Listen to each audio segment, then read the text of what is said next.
wabarakatuh. Yang terhormat Bapak Dr. Andes Haji Syaifullah Kamali, LCM PhD, sebagai dosen pengampu mata kuliah Nahwu, dan yang berbahagia teman-temanku kelas A Tarjamah.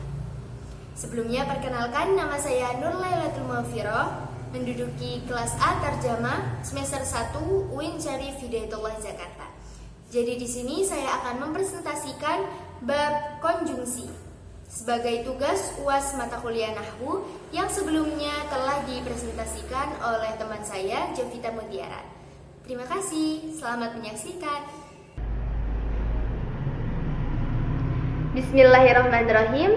Jadi di sini saya akan mempresentasikan bab konjungsi atau yang biasa kita dengar dengan sebutan babul atfi. Terbesit dalam benak kita pertanyaan pertama kali, apa itu konjungsi? Atau yang biasa kita dengar dengan sebutan ma huwal atfu. Jadi pada presentasi kali ini saya mengartikan konjungsi adalah partikel yang menghubungkan satuan-satuan sintaksis, baik antara kata dengan kata, antara frasa dengan frasa, antara klausa dengan klausa, atau antara kalimat dengan kalimat.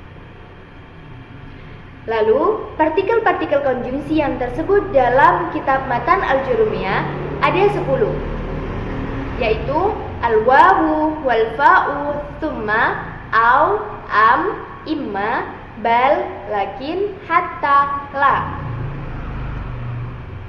Contoh, jadi di sini saya mencontohkan awal terlebih dahulu, kharaja al-ustadzu wa talibu minal fasli, yang artinya ustadz dan murid telah keluar dari kelas. Jadi, yang dinamakan partikel konjungsi itu adalah huruf wawunya, atau yang biasa kita dengar dengan sebutan harful ataf.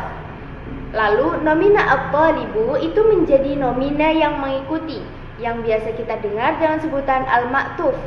Lalu, nomina al-ustadzu ini menjadi nomina yang diikuti, atau yang biasa kita dengar dengan sebutan al-ma'tuf alaih. Jadi, perlu kita ketahui dalam bab konjungsi ini, nomina yang kedua harus mengikuti keadaan nomina yang pertama dalam segi kasus saja. Kalau dalam bab kemarin, bab naat, nomina yang kedua harus mengikuti nomina yang pertama dalam 4 segi, yaitu segi kasus, gender, bilangan, dan ketakrifan. Namun dalam bab konjungsi ini hanya satu yang mengikuti, yaitu dalam segi kasusnya. Jadi at-talibu ini harus mengikuti keadaan kasus al-ustadzu.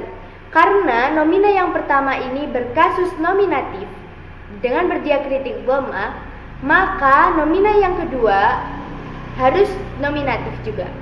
Kalau nomina yang pertama ini berkasus akusatif, maka nomina yang mengikuti ini juga harus berkasus akusatif. Contohnya, ra'aitu al-ustadza wa thaliba fil fasli.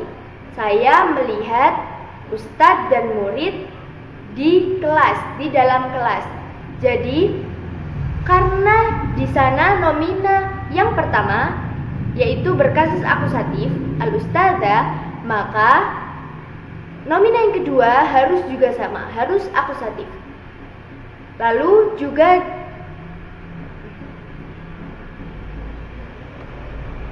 selanjutnya saya akan menjelaskan konjungsi atau babul atfi itu dibagi menjadi 2. 1, konjungsi koordinatif atau yang biasa kita dengar dengan sebutan atfun nasab. Apa itu atfun nasab? Yaitu terdapat partikel konjungsi. Contohnya, darasa Muhammadun wa Mahmudun. Jadi, Muhammad dan Mahmud telah belajar. Jadi, pada kalimat ini terdapat partikel konjungsi. Kalau yang terdapat partikel konjungsi namanya konjungsi koordinatif. Macam konjungsi yang kedua yaitu konjungsi subordinatif, yang biasa kita dengar dengan sebutan atful bayan, yaitu tanpa perantara partikel konjungsi. Jadi konjungsi subordinatif ini kebalikan dari konjungsi koordinatif. Kalau konjungsi koordinatif ini terdapat partikel konjungsi, kalau konjungsi subordinatif tidak terdapat. Contoh dari konjungsi subordinatif adalah Ja'ani Muhammadun abuka. Ayahmu Muhammad datang kepadaku. Jadi konjungsi subordinatif ini membantu merincikan, menjelaskan suatu nomina. Jadi Muhammad datang kepadaku, yaitu Muhammad ini ayahmu gitu. Selanjutnya saya akan menjelaskan macam-macam dari partikel konjungsi. Macam yang pertama yaitu al-wawu, yang artinya dan. Saya memberikan contoh di sini, darasa Muhammadun wa Mahmudun, yang artinya Muhammad dan Mahmud telah belajar. Jadi di sini fungsi dan, fungsi al-wawu adalah menghubungkan dua kata, frasa atau kalimat tanpa menunjukkan urutan waktu. Jadi di sini yang belajar itu sama-sama Muhammad dan Mahmud. Jadi Muhammad dan Mahmud ini bersamaan belajarnya. Macam yang kedua dalam partikel konjungsi adalah al-fa'u, yang artinya lalu. Saya memberikan contoh di sini, darasa Muhammadun fa Mahmudun. Muhammad telah belajar, lalu Mahmud. Partikel konjungsi itu ini, fa. Lalu nomina yang pertama karena berkasus nominatif, maka nomina yang kedua pun harus sama berkasus nominatif juga. Darasa Muhammadun fa Mahmudun, yang artinya Muhammad telah belajar, lalu Mahmud. Di sini fungsi fa itu menunjukkan urutan peristiwa yang cepat. Jadi Muhammad telah belajar lebih dulu, lalu disambung Mahmud yang belajar. Selanjutnya, partikel konjungsi yang ketiga yaitu summa, yang artinya kemudian. Saya memberikan contoh di sini, darasa Muhammadun summa Mahmudun, yang artinya Muhammad telah belajar, kemudian Mahmud. Jadi fungsi summa di sini menghubungkan dua hal yang dengan urutan waktu yang jelas, di mana yang pertama terjadi lebih dahulu. Jadi Muhammad ini telah belajar lebih dulu, kemudian baru diikuti Mahmud. Lalu macam yang keempat dalam partikel konjungsi adalah au, yang artinya atau. Saya memberikan contoh di sini, iqra al-Qur'ana awil kurrasata, yang artinya bacalah Quran atau buku tulis. Jadi fungsi au di sini menunjukkan pilihan antara dua hal. Jadi kita disuruh milih nih, baca Quran atau baca buku tulis gitu. Iqra al-Qur'ana awil kurrasata. Macam yang kelima dalam partikel konjungsi adalah am atau, yang artinya atau. Saya memberikan contoh di sini, Mahmudun qara'a am Muhammadun, yang artinya apakah Mahmud atau Muhammad yang telah membaca. Jadi am di sini berfungsi digunakan dalam kalimat tanya untuk menunjukkan pilihan di antara dua kemungkinan.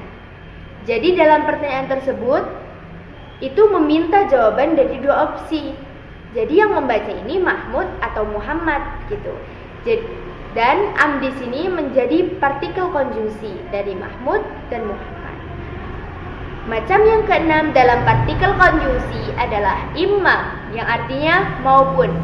Saya memberikan contoh di sini, iqra immal Qur'ana au immal kurrasata, yang artinya bacalah maupun Quran atau buku tulis. Jadi imma di sini itu memberikan pilihan dalam bentuk penegasan. Biasanya diikuti oleh au, iqra immal Qur'ana au immal kurrasata, yaitu perintah untuk membaca dengan pilihan Quran atau buku tulis gitu. Macam yang ketujuh dalam partikel konjungsi adalah bal, yang artinya tetapi atau melainkan. Saya memberikan contoh di sini, la taqra al-jaridata bal al-Qur'ana. Jangan membaca koran, tetapi bacalah Quran. Jadi bal di sini digunakan untuk membatalkan atau menegaskan sesuatu yang disebutkan sebelumnya dengan alternatif yang lebih tepat. Jadi la taqra'al jaridata balil qur'ana itu mengoreksi atau menegaskan hal yang benar. Itu adalah fungsi bal. Nah, di sini bisa kita lihat kasus akusatif dari nomina yang pertama.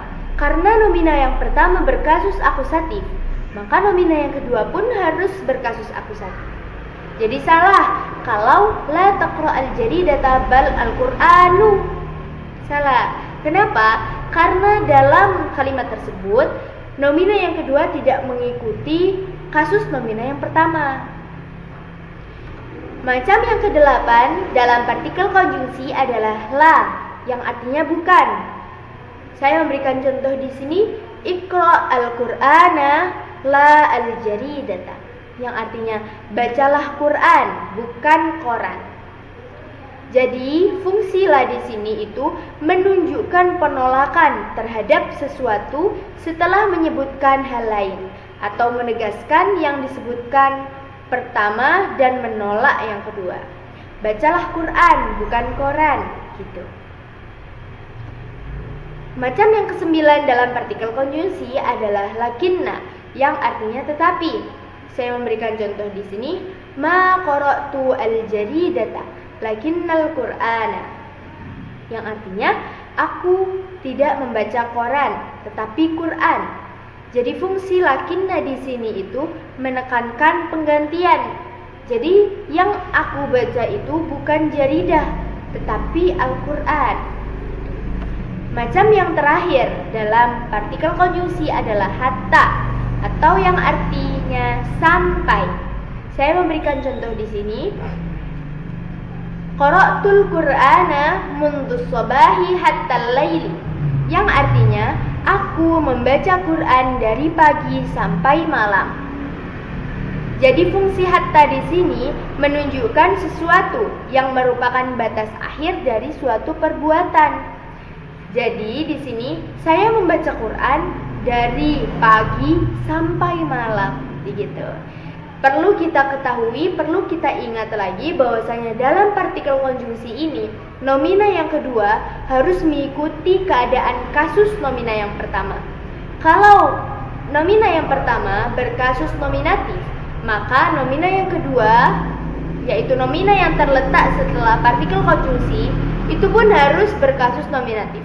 Kalau nomina yang pertama itu berkasus akusatif, maka nomina yang kedua pun harus berkasus akusatif. Kalau nomina yang pertama berkasus genitif, maka yang nomina yang keduanya harus berkasus genitif pula. Jadi perlu kita ketahui bahwasanya partikel konjungsi itu antar nomina yang kedua dan nomina yang pertama yang dipisahkan oleh partikel konjungsi itu harus sama-sama dalam bentuk kasusnya. Kasusnya harus sama. Terima kasih. Demikian yang dapat saya presentasikan, kurang lebihnya saya mohon maaf. Syukran, wassalamualaikum warahmatullahi wabarakatuh.